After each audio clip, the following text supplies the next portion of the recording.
I'm finally having more time to work on my own music again. And that brought me back to a common question: how to start a track, or when you start somewhere and build up a loop, where to take it from there. This is the stuck in a loop syndrome, and it's an understandable problem. In many ways, the gear we use dictate how we work. If you have an 8 or 16 step sequencer, you might as well start with an 8 or 16 step sequence. If you start your track with programming a beat, it's easy to build on that 16-step looping cycle. And even in many DAWs, starting a track by making short looping clips is a very tempting way. It also feels right to build on that small fragment of music. By limiting yourself to a snippet, it's a lot easier to focus on details and fine-tune them. You can make a melodic sequence, put some drums underneath, create a bass line, add ambient texture, go back and fine-tune the drums. And this is where it gets exciting, bringing that snippet to a higher level. Because when you add detail and refine layers, things start to sound more and more like a finished track. But by doing so, you dig a deeper and deeper hole for yourself. Because the better and more detailed the loop becomes, the bigger the void before and after the loop. How do you get here? And where to go from here? A quick solution is to split the loop up in layers. Build those up and build them down, but it's all just going to be boring because there's no bigger story, no development, no change of emotion or intention. So my answer to the problem is very simple. Just don't make one. Don't start your track with a loop. But of course that's easier said than done, because then what? In this video I share how I approach making new tracks in a sustainable, creative way.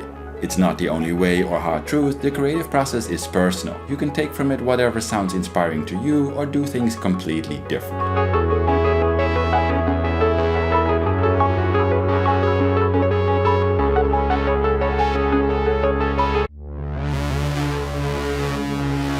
Instead of jumping into a track head first, start with a concept. Starting with detailing a short loop of a song is like starting a film by shooting the epic fight scene before deciding who the main actors are or why there is a conflict in the first place. Instead of starting a track just for the sake of starting a track, take a step back and work on the bigger picture, the concept. A concept for a track should be a collection of ideas and elements thrown together in a not too definitive shape, but at the same time be enough to sculpt a vision of the track and serve as a foundation for it. Finding how you like to make a concept and what sort of things should be part of it is a bit personal. The concept of a track can hold things like your personal inspiration, story, moods or feelings, specific sounds or patches, a rough idea about the development and the tension shifts in the track, some melodies or chord progressions, and so on. Maybe you're a visual person and like to draw and sketch things out to get your ideas down. Or maybe you work better with words and like to file and order them. Maybe you're a creator that likes to build and sculpt your songs as you go. There are no hard rules. I know all that's a bit vague and it might sound like I'm saying you should just come up with an entire song before you start working on one. And to be honest, that's a bit true.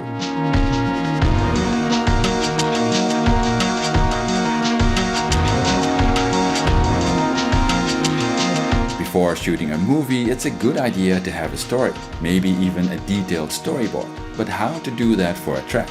Ideas mostly don't just drop from the sky, and I for sure am not some musical genius that can imagine and shape entire melodies or chord progressions in my head. It's hard to picture or come up with a full track at once, especially by just staring out of the window or at a 16-step loop.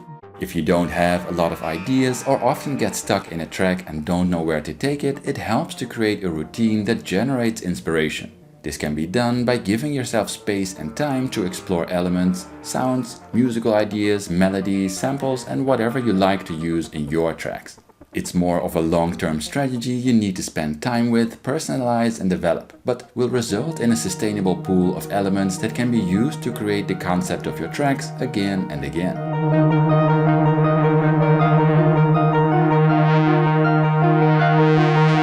Of course, I'm not going to leave you hanging with a vague suggestion and share 5 things I do that fuel my ideas and often end up forming the concepts of my tracks. In the final chapter, I show how those come together. Your personal story can add a lot to the concept of a track. If you're a singer-songwriter, this is a more obvious step, and starting with writing lyrics or capturing the topic of the song might come natural. But since you're watching my channel, I'm assuming you're not a singer-songwriter. Regardless, it's worth it asking yourself the same questions. Take a step back from making music to think about what story you want to tell, what emotions, feelings, experience or background you want to be part of a track from your end. And what do you want a song to do to an audience? What do you want your listener to experience? This can go all sorts of ways. If you make emotional melodic music, there might be personal experiences or ideas that drive you and the feeling or mood you want to convey. But even if you want to make a 10-minute upbeat techno track, it helps to consider the story. What's the mood? What's the energy level doing over those 10 minutes? Try and capture some words or ideas that can guide you in the process of developing the track to a finished product. How you do this is totally up to you. Maybe it's a detailed story you wrote down and draw from, maybe just a few keywords for a track are enough. Just to be clear, your story can be very personal, but it doesn't have to be a sad and sobby one. Your story can be fun and simple. Also, there's no need to share this and or put it in the song in any literal way if you don't want to. But you can use it as an underlying foundation. It can add to a better idea about what direction the song should go, how it can develop, or what should happen along the way. It can also give you a way to check in if you're on the right track, by asking yourself if what you're doing is still expressing the story you want to tell. If your story was an uplifting one, you know you're going the wrong way when you fall back into your routine of writing downward spirals of minor chords. If your goal is to create a soft and calm ambient bath for the listener, try and resist the temptation to slap a hard techno kick over everything, and so on. A story helps to understand why certain choices are fitting and others aren't.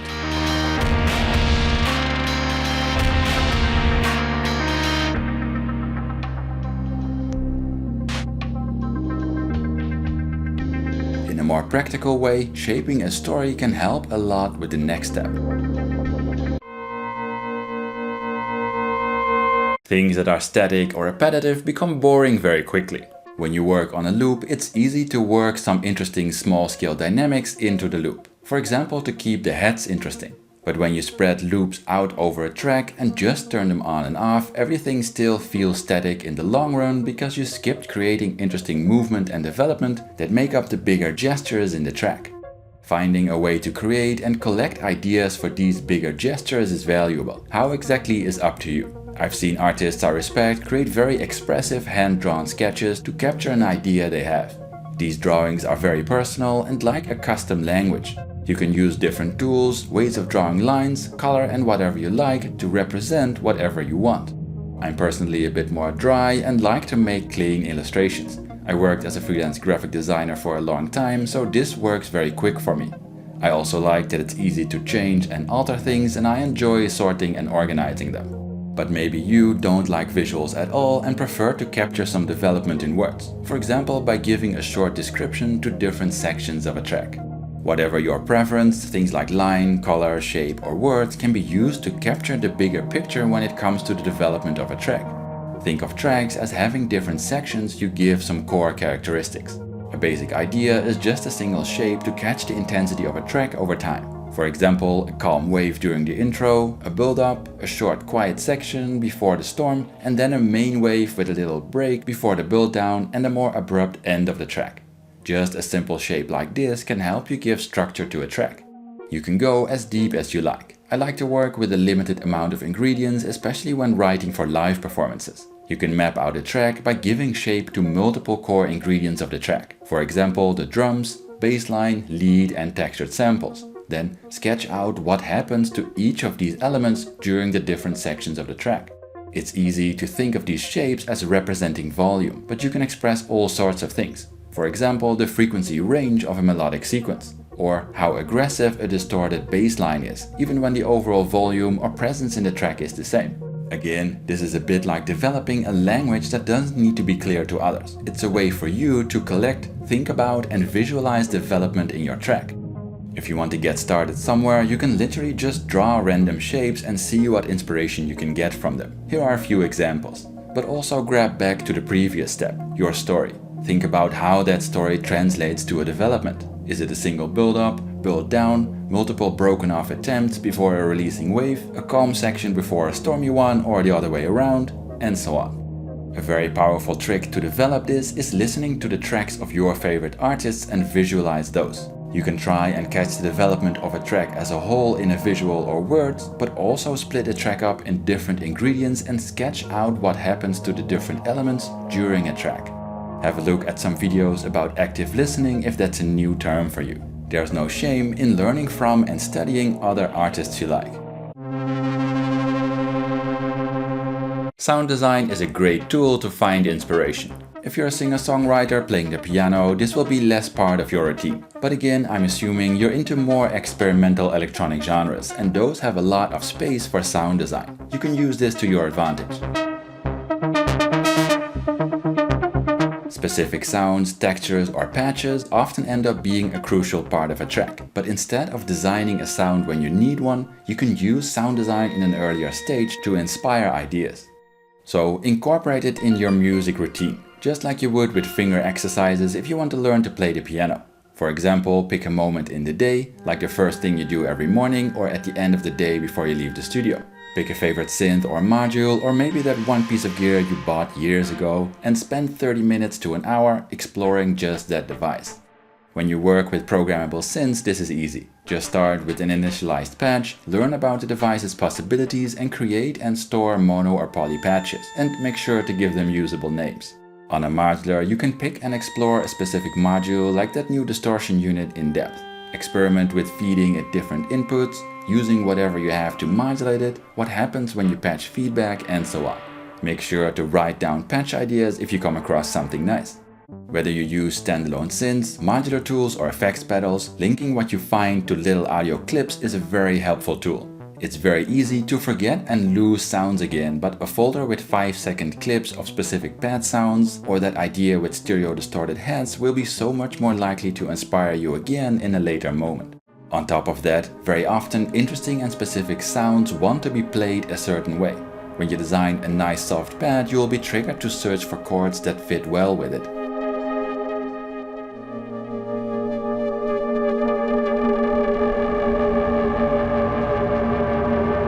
A nice bass sound might ask for an interesting rhythm, an obscure rhythmical sound might be the inspiration for an intro or outro, and so on. All of these can be the start of an idea or core hook, and a nice bridge to the next step. In most genres, melodies or chord progressions play a big part. You might have a classical background and write symphonies for breakfast, in which case this might be an easy and fun step for you. But even without any musical theory or writing skills, you can get started today. If you don't have one, I can really recommend getting any kind of touchable controller to play, hear and explore chords and melodies. I personally prefer to have a regular keypad. For me, the visual of the keys helps a lot to remember and adjust things. I also think it's worth it to learn a few basics about scales and chords, but you can also start with a grid controller locked in C minor. The most important thing is to be able to press something, hear a sound, judge it and try again. Don't worry if this is new to you and there's no new hit single ready in 10 minutes. Allowing yourself to try things, explore and create sequences of notes and note combinations.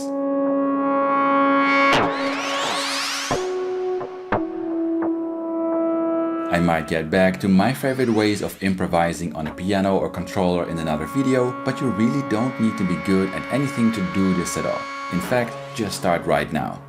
Here's a little list of basic skills you can start with. Pick any of these, memorize which notes are part of that skill and start hitting them at random.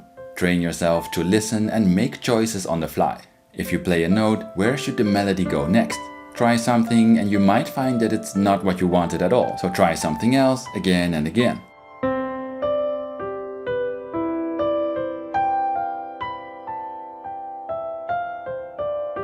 You can start pressing key combinations to make chords. Listen to which ones you like and which you don't. Try switching chords and see if a sequence of chords work for you. This is not to make you a good live pianist or player if you don't want to, but to train your ear to have an opinion on note and chord changes. Once you're comfortable messing around, a great trick is to record MIDI clips of your explorations. Just let it record when you're pressing keys, just in case you hit something you like.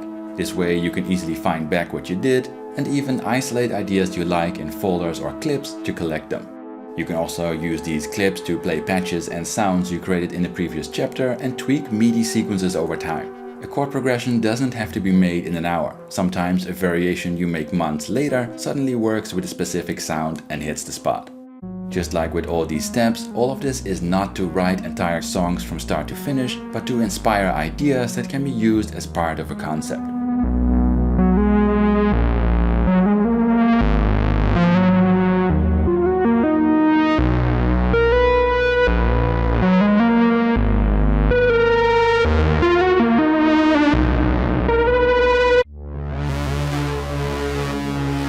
Allowing yourself time to explore and just have fun is perhaps the most important. The previous 4 tips are more specific and the ones that work well for me. But your music, personality or style might work better with other things. Whatever it is you like to do, there's a lot of value in giving yourself space to do exactly that and see where it leads you. So plan time for this in your life and have fun experimenting. Maybe your focus is on story, the bigger picture, sounds or sequences, but maybe you like to go for walks and collect field recordings if you make textured ambient. Maybe you enjoy collecting and mangling drum samples before you even know how you'd use them. Maybe you get excited from designing wavetables and so on. The core idea though is to enjoy the process and collect ideas and inspiration. Create a free space for yourself without the urge to start a track, finish it and share it. Treat things you come across like a pile of assets you can draw inspiration from later rather than the start of a song. So make notes, capture little audio clips and don't feel pressure or tempted to push whatever you enjoy directly to a finished track or turn it into a loop. Give yourself space to explore and have fun with things without focusing on end results. Developing a craft and style takes time, and that's okay.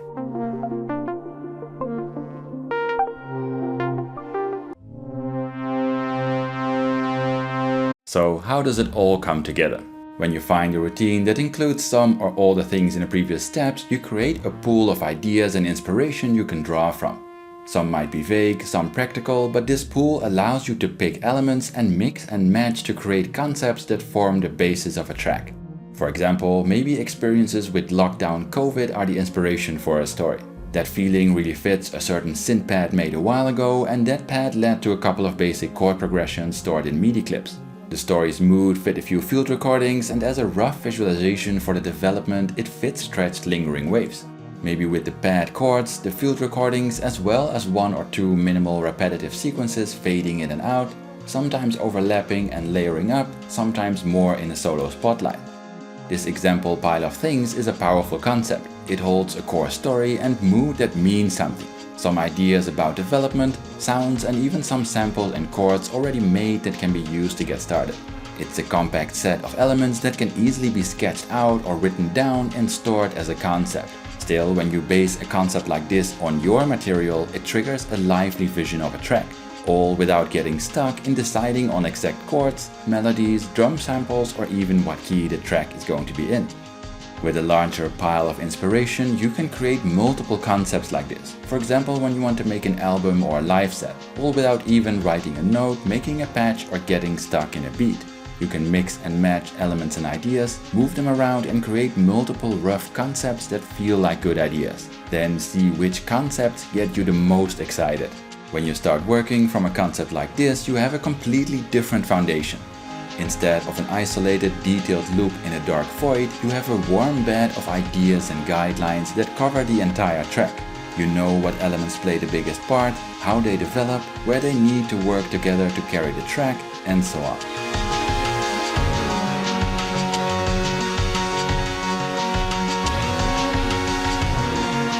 This means you have a lot more options to work on this track. You can start with a snippet to see if a certain peak section could work. But you can also start from the beginning. In this example, maybe collecting or processing field recordings to set the right mood helps. Maybe start by expanding the core chord progression or explore the sequences that need to layer with the chords and so on. You can work on different elements, test variations and expand different parts of the song. Of course, you don't have to stick to the concept exactly. Things can evolve and grow. Ultimately, this is just a tool to get you inspired. Collect musical concepts rather than isolated loops.